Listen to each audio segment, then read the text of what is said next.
Class, look at this light bulb. Right now, it's glowing bright with a steady AC signal. What happens if I put this coil of wire, an inductor, in its path? Watch the bulb as I turn up the frequency. As the frequency goes up, the bulb gets dimmer. The inductor is fighting the rapid changes with back EMF, acting like a wall. The formula, x1 equals 2 pi FL, shows that the faster the signal flips, the more the inductor chokes it. Inductors hate high frequency. Now, let's swap the coil for this capacitor. At high frequency, the bulb is brilliant. But as I turn the frequency down, the bulb fades out.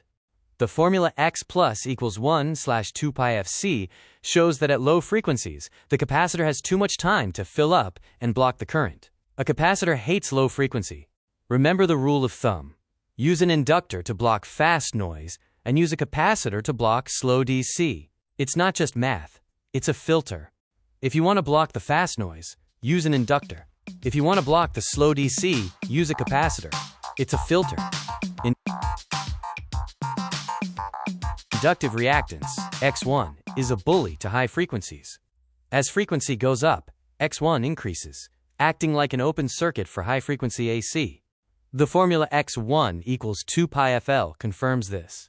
High-frequency AC is blocked by the inductor. Capacitive reactance, X plus, is the opposite. It hates low frequencies. As frequency drops, X plus skyrockets. The formula X plus equals 1/2 pi FC shows that this blocks DC entirely, acting as a wall against slow signals. Inductors choke the fast, while capacitors block the slow. This is essential for controlling AC signals. Remember, inductors choke the fast, capacitors block the slow. Master the phase lag and lead with WaveEduAi.